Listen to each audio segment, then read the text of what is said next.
It's review time. I'm reviewing the Cyclo Discover Plus.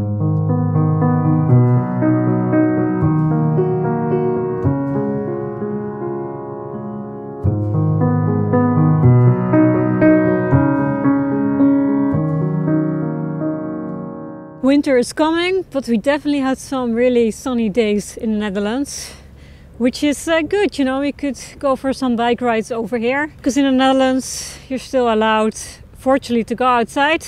And since yesterday the swimming pools are open again. So all these little things, you know, these little things that bring positivity, they are really good at the moment. Because I couldn't travel as much, I've seen actually a lot of my own area.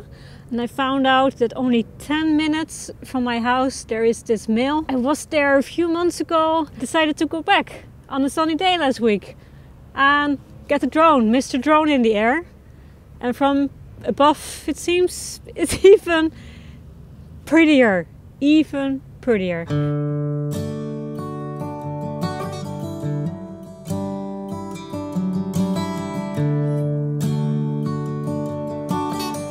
Oh, before I go on, it would be great if you can subscribe below if you haven't done that before. And if you like this video, please put your thumbs up. Okay, let's go on to the review. This is actually just a few hundred meters from my house, next to the lake. I live very close to this river. But anyway, I'm talking too much.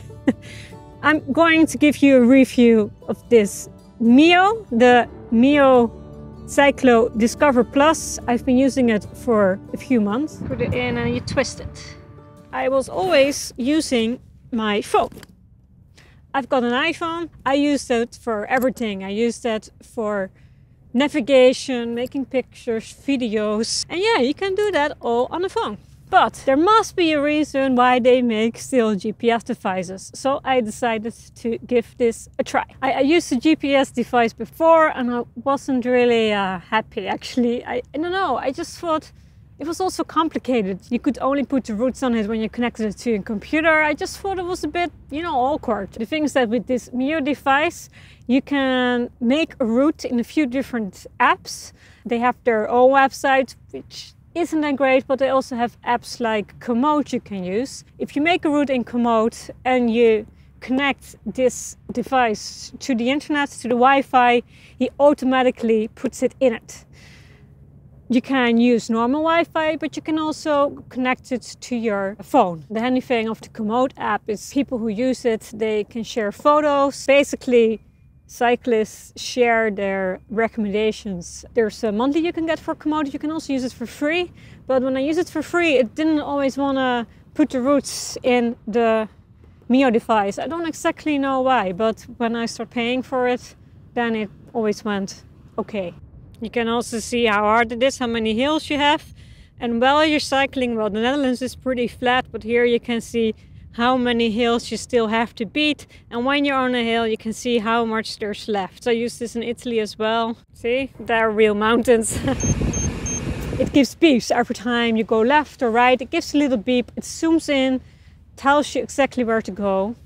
Yeah, a bit like when you use navigation for your car, the old TomToms. So it zooms in and that way you can never really miss a turn. And if you miss a turn, it will start beeping and beeping like crazy. You're like, what's going on? Beep, beep, beep, beep, beep, beep. What's going on here? And that way you can see that you went the wrong way. When you have a turn, it always lights up, the screen lights up. And then when you don't really need it, it dims. That way you also use less battery. Oh, and if you're not using it for it well, it turns itself off. Phone doesn't do that. You can navigate to address, or like I can go to a restaurant, then he will show all the restaurants near here. One of the fun things is that you can also do surprise routes. So you can say, well, I normally go this way or that way. This time, please surprise me, and then the Mio will make a known route.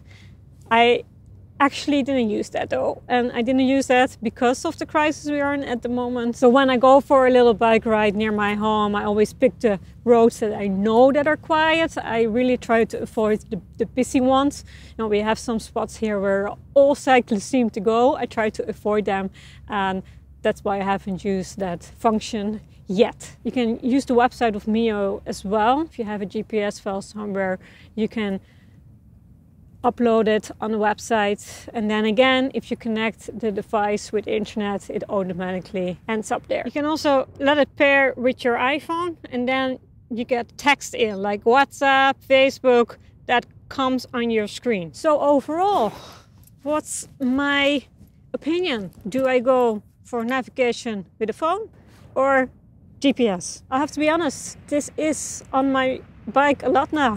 The thing is with the phone, you know, the battery goes pretty fast, and I use my phone for other things. For example, for my drone, and I need my phone for my drone. So if my phone is empty, that's you know, that's actually really a problem. The thing that I think could be a bit better is the website, and another thing is that it's made of plastic, and I dropped it once. I mean, it's very easy to drop this. I mean, I drop everything when I'm on my bike, just these things happen.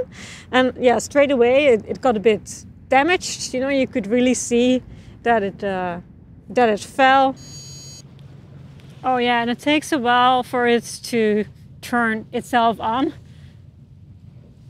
I didn't realize at the start. I was like, why is it not turning on? So turn off, on and on. No, it takes a while, like with an iPhone. And sometimes it crashes. I had it a few times that it crashed. I mean, like a computer, you know, in the old days that computers crashed. I had that a few times. So you have to be a bit patient. Mostly it takes a few minutes before it gets connected to the GPS. Everything has its pros and cons. And what do you use for navigation? What's your favorite way? Please share. You know, you can post it below. Do you use a phone, a GPS device? Maybe you just use the maps, old-fashioned maps. I mean, that's a good thing as well. I'd like to know. So please share. And hope you like this video. It would be great if you can put your thumb up and you can subscribe below. See you next week. Happy cycling!